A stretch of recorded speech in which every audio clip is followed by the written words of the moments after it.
Story 1. The Lake Party. I grew up in northern Michigan, where the summers are short but unforgettable. You wait through months of bitter cold, snow piling up to your windows, ice storms that make the roads impassable, just for those 3 fleeting months of warmth. By June, everyone's restless, desperate to feel the sun on their skin and the freedom of late nights with friends. Last summer, July of 2023, I experienced something that changed the way I look at those nights forever. It was supposed to be a simple lake party, just laughter, swimming, a fire by the shore. But what happened that night at Clearwater Lake still keeps me awake, and I'll never go back there again. It began with a group chat, 10 of us, old friends from college who hadn't seen each other since spring semester. We were scattered across different cities, internships, summer jobs, but for one weekend, we all decided to meet up halfway. Someone suggested Clearwater Lake, a hidden spot surrounded by dense forest about an hour outside of Traverse City. I had been there once as a kid with my uncle. The memory was faint. Just a cold lake, an old creaky dock, and the eerie quiet of the trees pressing in. It wasn't a place families went often, which is probably why it appealed to us. We wanted somewhere private, away from crowds, where we could play music, drink, and be a little reckless without anyone complaining. We arrived just before sunset. The air was heavy with humidity, the kind that clings to your skin and makes your shirt damp within minutes. Mosquitoes buzzed around, but we didn't care. We were young, full of energy, and eager to make the night one we'd remember. Someone brought coolers of beer. Another brought a Bluetooth speaker. We set up by the old fire pit near the shoreline, lanterns flickering as the sky darkened into shades of purple and blue. The lake stretched out before us, calm and glassy, reflecting the moon like a silver coin on black velvet. The laughter was easy. Stories flowed. We roasted hot dogs and marshmallows, drank too much, and felt invincible. It was one of those nights where you believe nothing bad can happen. Around 11 p.m., the idea came up. Let's go swimming. It was inevitable. Half the group stripped down to swimsuits, the other half to their underwear. I hesitated, staring out at the black water. It looked endless, the kind of darkness that swallowed light whole. But I didn't want to be the killjoy, so I joined them. The shock of cold made everyone scream and laugh. We splashed each other, floated on our backs, dared one another to swim out farther toward the middle. The music from shore was faint, the fire a small glow in the distance.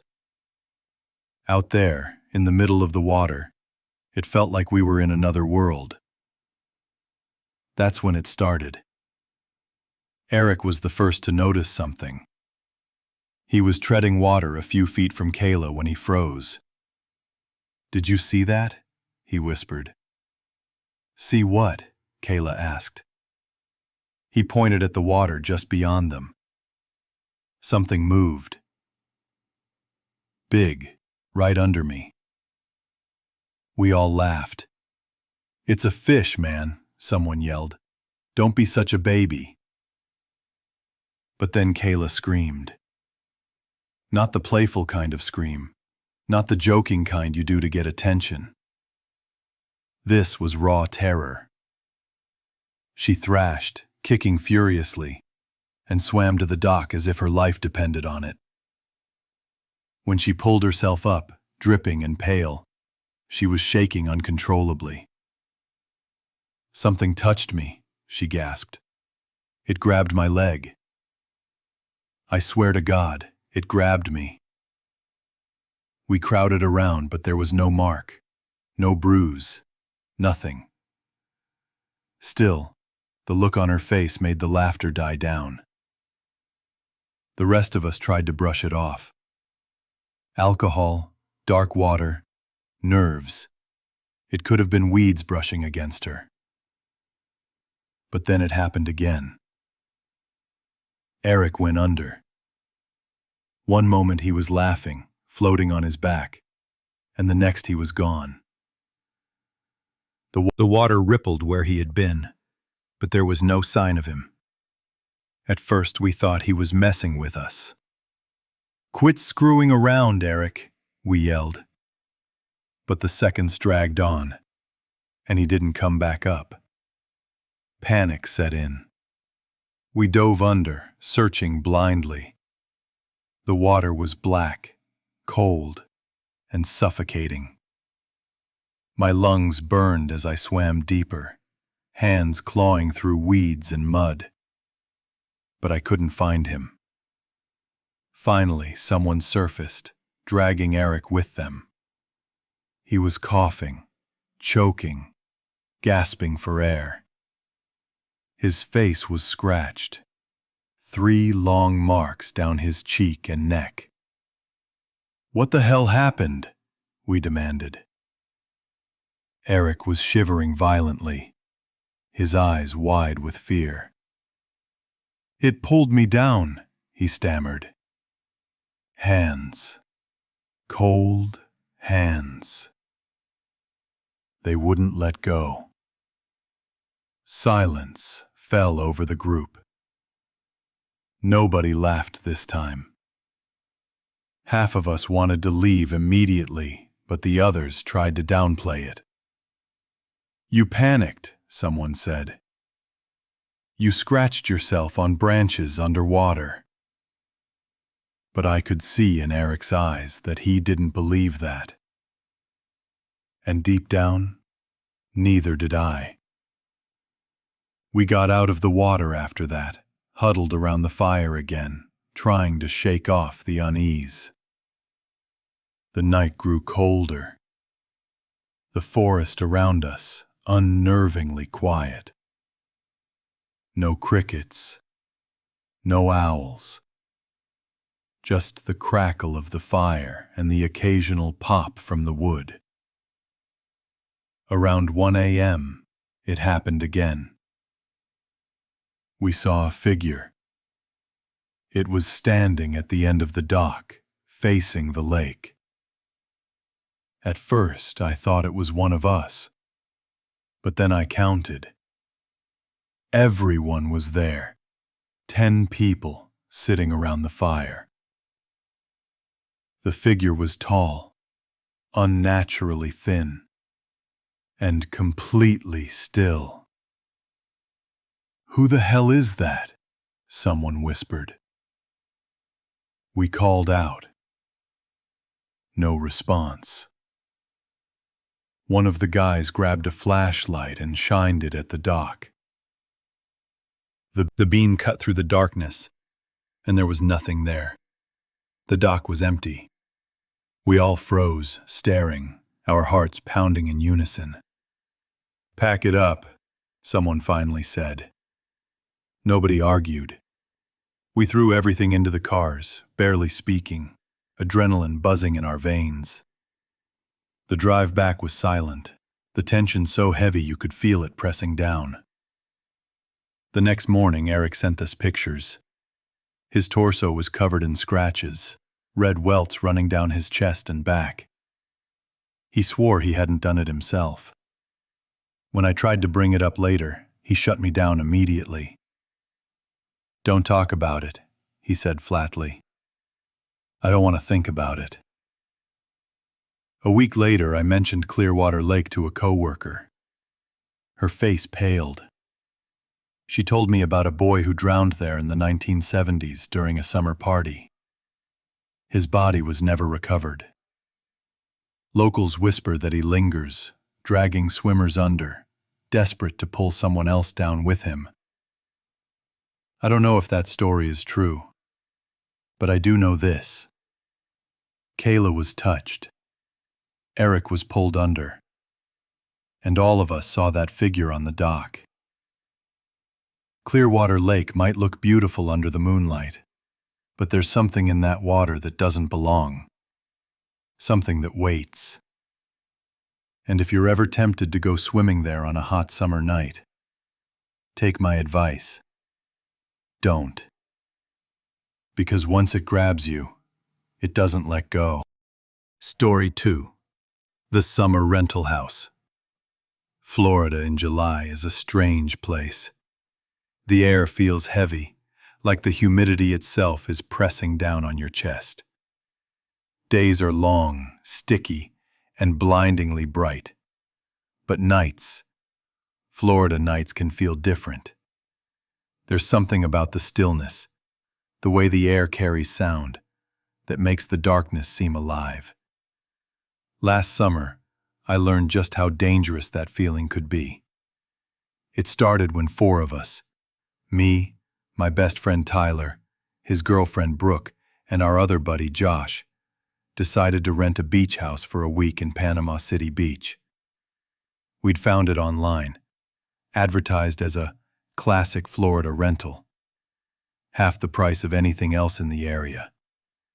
3 bedrooms, an ocean view, private access to the beach. It looked perfect. We drove down from Georgia, the car packed with coolers and luggage, blasting music the whole way. When we pulled into the driveway, the house looked just like the pictures. White siding, big front porch, swaying palm trees. But up close, I noticed little details the photos didn't show. Paint peeling on the shutters, rust around the doorframe, a faint smell of mildew in the humid air. We brushed it off. It was Florida in the summer, after all.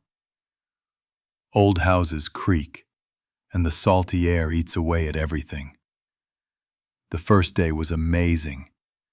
We hit the beach, grilled out, stayed up late drinking on the porch. The sound of the waves crashing just beyond the dunes was soothing, almost hypnotic. We all felt like we had scored the deal of the century. But the second night, things started to feel off. I woke up around 2 a.m. to the sound of footsteps. At first, I thought it was Tyler going to the kitchen. But when I peeked out, the hallway was empty. The floorboards creaked like someone had just walked down them, but there was no one there. I told myself it was the house settling. Old wood expands and shifts in the heat. No big deal. But then, Brooke came into the kitchen the next morning looking pale. She said she had woken up in the night and saw a man standing in the corner of their bedroom. She thought it was Tyler at first, until she realized Tyler was asleep next to her. When she turned on the lamp, the corner was empty. Tyler joked that she'd had a nightmare, but I could tell by the way her hands shook around her coffee mug that she wasn't joking. By the third night, even Josh, who never believed in anything paranormal, was on edge. He swore he heard whispering coming from the walls. We all laughed nervously, trying to keep the mood light. But something about that house made it impossible to relax once the sun went down. The air inside felt too still, too thick, like it was holding its breath. That night, things escalated. We had just finished a late dinner and were sitting in the living room when the front door slammed open. Hard. Everyone jumped. Tyler grabbed a baseball bat he had brought with him, and we searched the porch, the yard, even the driveway. Nothing. No wind, no neighbors, no explanation. When we came back inside, Brooke pointed at the doorframe. The lock was still engaged. The door had somehow slammed open without being unlocked. We didn't sleep much that night. The next day, we debated leaving early, but we had paid for the week, and no one wanted to be the one to chicken out. So we stayed. Big mistake. On the fifth night, I woke to the sound of water running. The bathroom sink was on full blast. When I went to turn it off, the mirror above it was fogged over as if someone had just taken a hot shower. But no one had. The air conditioner was blasting cold, the house silent except for that running water. As I stood there, staring at the fogged-up glass, I noticed something that made my blood run cold. There were words written in the steam. 3 words. Get them out. I backed away so fast I nearly tripped over the rug. I woke Tyler and Brooke, dragged them into the bathroom. But by the time we got there, the mirror was clear. Just our pale, frightened faces staring back. They thought I was losing it. Maybe I wanted to scare them. But I knew what I saw. That night, none of us slept. We stayed in the living room together, the lights on, music playing softly just to drown out the silence. Around 3 a.m., Josh went to the kitchen for another beer. Seconds later, he screamed. We all rushed in. Josh was standing by the fridge, staring at the window above the sink. His face was drained of color. "What did you see?" I asked. He pointed with a shaking hand. Someone was looking in. Right at me. A man. Bald head, sunken eyes.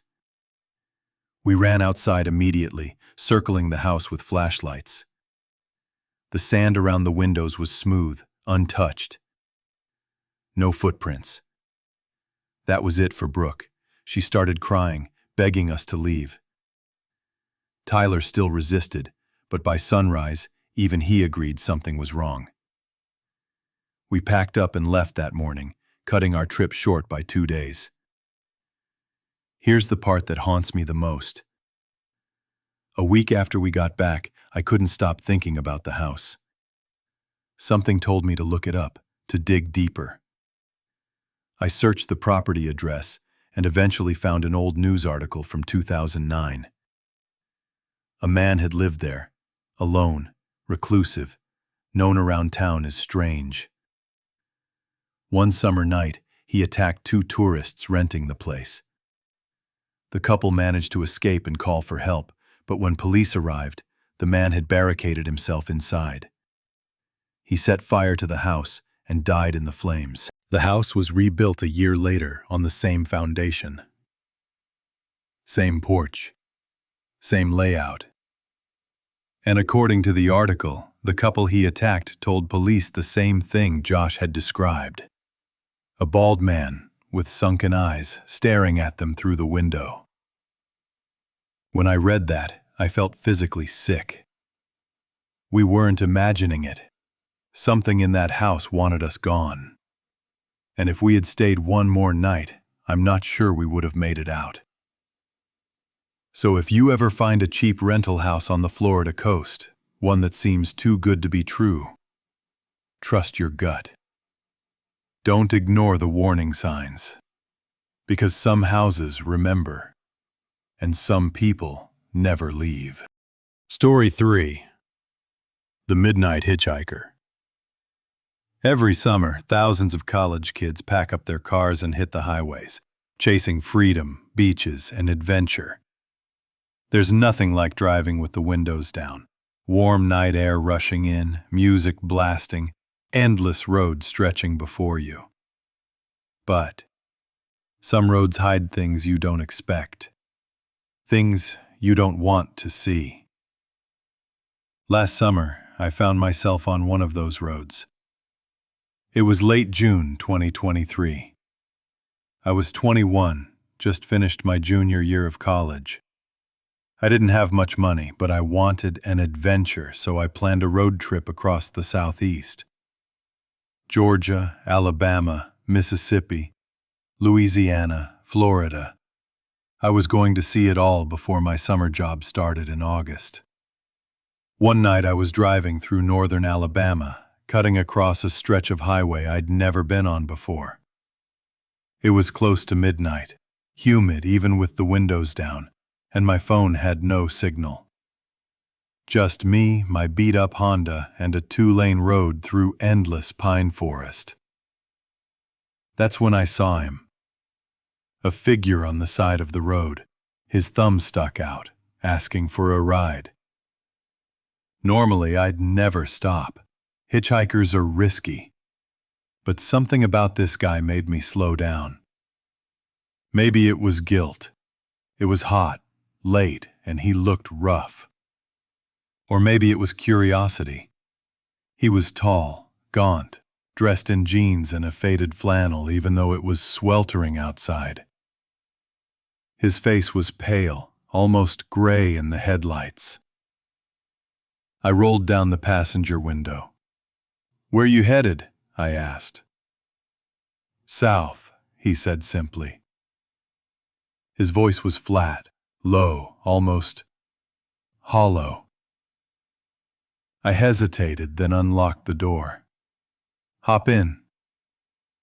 He climbed in without a word, carrying no backpack, no bag, nothing, just himself. He smelled faintly of damp earth, like soil after rain. For the first 20 minutes he barely spoke. I tried small talk, where he was from, where he was going, but his answers were short, clipped. Around. Further south. Don't matter. Eventually I gave up and let the music fill the silence. That's when I noticed his hands. They were resting on his knees, but they weren't relaxed. They were clenched, fingers long and bony, nails dirty like he'd been digging in the ground. I told myself I was overthinking, just a tired guy needing a ride, nothing more. But then he said something that made my stomach twist.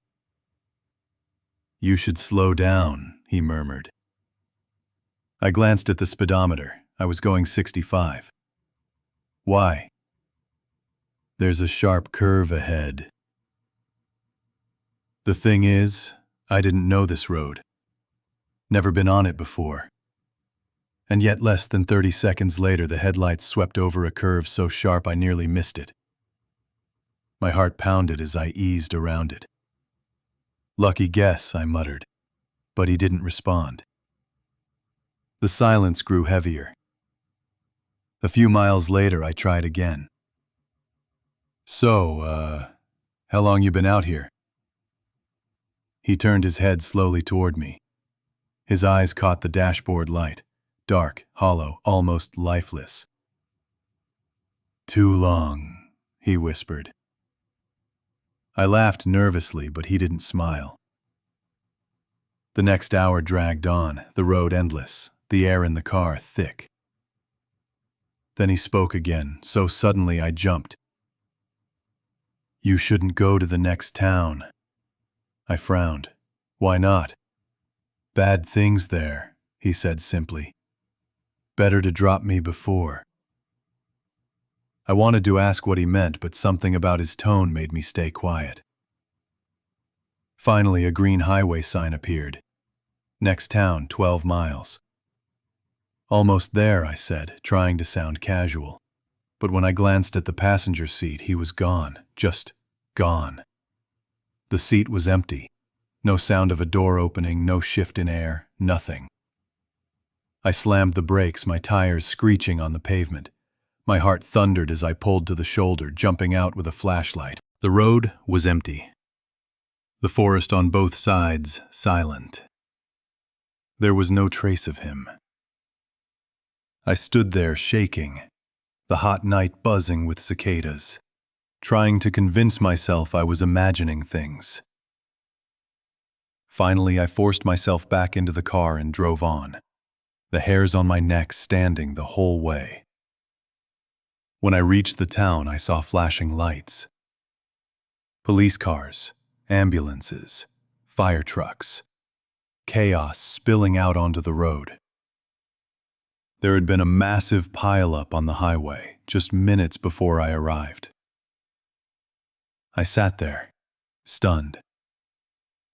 If I hadn't slowed down, If I hadn't stopped, I might have been in it.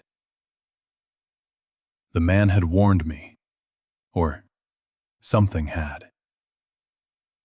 Later, when I told locals about what I saw, they didn't look surprised. One old gas station clerk nodded knowingly and said, "You picked up the hitchhiker, didn't you? People round here see him every few summers. He warns some, not all. Always looks the same. Skinny fella, flannel shirt. Died on that stretch of highway back in the 70s. Car wreck. They say his ghost still walks, trying to save folks from the same fate." I don't know if I believe in ghosts, but I do know this. I saw someone that night. Someone who knew things he shouldn't have. And when I looked into those hollow eyes, I felt the chill of something not alive. So if you're ever driving alone on a summer night, and you see a man on the side of the road with his thumb out, think twice. Because sometimes the ride you offer might not be to someone living. And sometimes they might be the only thing standing between you and death.